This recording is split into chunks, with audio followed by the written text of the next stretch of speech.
At Centennial College, members of OPSEU are rallying against massive layoffs and program cuts in Ontario's college system. There's President J.P. Hornick speaking now. Let's listen in live. Of the national average. And they just announced that they're cutting another $1.4 billion from the system over the next few years. We need strong colleges today for the accessible, low-barrier job training that they offer, especially in the face of trade wars that are undercutting and restructuring our economy. But instead, we are bleeding jobs right under Ford's nose. How is that standing up for working-class families? This isn't about mismanagement. This is sabotage. They don't care about your future, your child's future, our community's futures. They lied to us about the scope of the crisis. And so why should we believe that they have the best interests of students or communities in mind? The people overseeing our colleges have treated education as just another way to make money, instead of pressuring the province to fix the funding crisis that we all saw coming. They're failing at their mandate. And if people like the CEO of colleges, the College Employer Council, Graham Lloyd, can't do their job, then maybe they're not fit for the role. It's not just programs with primarily international enrollment that are being canceled. It's also programs we domestically need. Programs like nursing, child and youth care, environmental technologies, specialized art training that is not offered anywhere else. Programs like culinary management in Thunder Bay, the only program of its kind within 1,000 kilometers that has supported food security in the north. Programs like engineering and manufacturing in Windsor, where manufacturing makes up 25% of the GDP, and where half of the skilled trades workers at Stellantis are set to retire soon in an area that is expected to be hardest hit by the tariffs. This has gone too far, and no one is being held to account.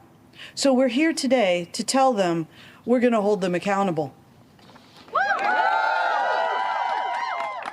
This fall, we're coming together to demand justice. You've picked a fight with not just the 50,000 workers that are proud to work in Ontario's colleges. You've also picked a fight with the 200,000 workers across OPSEU-CEFPO. Because our members in the colleges train the OPSEU-CEFPO members who work in every corner, in every sector of this province. Our community college system was created by the Conservative government of Bill Davis to serve local communities, to provide accessible, affordable post-secondary education in those communities. And now it's being dismantled by another very different Conservative government who have the power to fix this disaster. We need an end to these layoffs. We're going to fight to restore programs that are critical to our communities. And we need shared decision-making in our colleges to ensure that something like this can never happen again. We need the voices of support staff, of students, of faculty at those tables. This government will find the money to restore public post-secondary education. There are college presidents collecting salaries of over $400,000, even $600,000. That's more than the Prime Minister of Canada. Shame.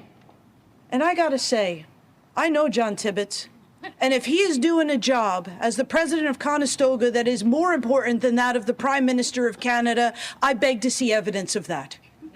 Because we're sick of watching our hardworking and dedicated colleagues walked out. We need to see some of these presidents walked out and held accountable. We're gonna call on the community to join us in this fight because it affects all of our futures.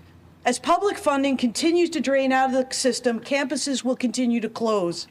Working-class families won't be able to access good education and good jobs without leaving their homes, without leaving their families, without leaving their communities with the workers they need. Also, that the Shopify COOs and Ford's wealthy corporate friends can make a dime off our communities. That is not the future that we want. That is not the future we will accept, and it is not a future that we're willing to settle for.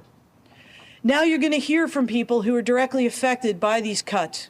And first, I'd like to bring up Logan Routhier, the Vice President of the Centennial Story Arts Campus Student Association, to share some words. Logan?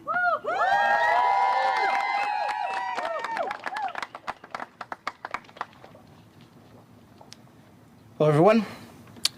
My name is Logan Routier, and I'm the Vice President of the Centennial College Student Association.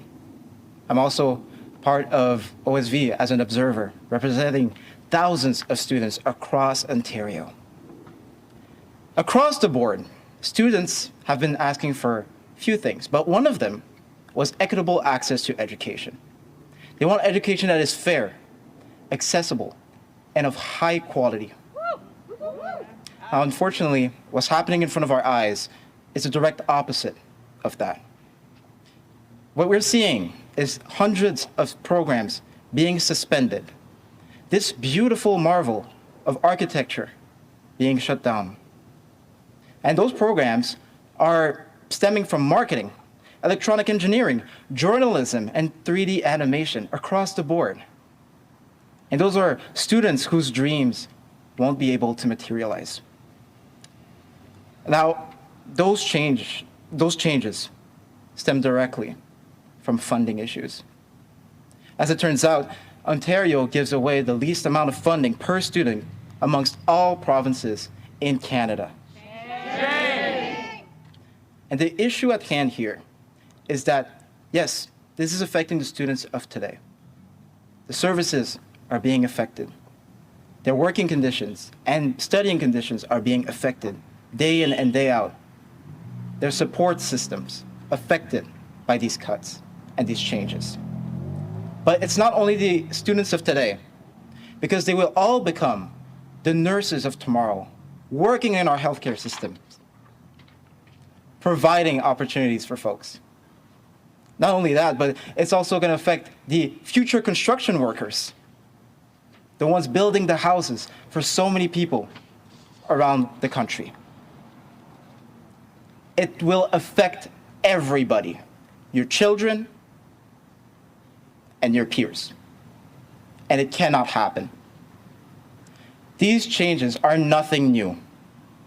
From the Student Choice Initiative, these funding cuts, and now Bill 33, it's clear that the government wants to disrupt the post-secondary sector, and we cannot let that happen. What we want is not luxuries. What we want is very clear. We want stability. We want to make sure everybody has a fair shake into studying what they choose. And it is imperative that those discussions start now, before it is too late. I thank you for your time, and that is all. Happening this hour, members of OPSEU are rallying against mass layoffs and program cuts in Ontario's college system. New numbers reveal close to 10,000 college faculty and staff layoffs amid hundreds of program cancellations and suspensions since last year. OPSEU calls it one of the largest mass layoffs in Ontario's history. The president of OPSEU, JP Hornick, taking direct aim at the provincial government, says this has gone too far, that nobody's being held accountable, and says the union is ready for a fight. Also points out that many of these programs are domestic ones that serve local communities, programs like nursing, child and youth care, engineering and manufacturing, as well as culinary management. We should mention CP24 is reaching out to the Ministry of Colleges and Universities for reaction to these numbers and OPSEU's claims as well.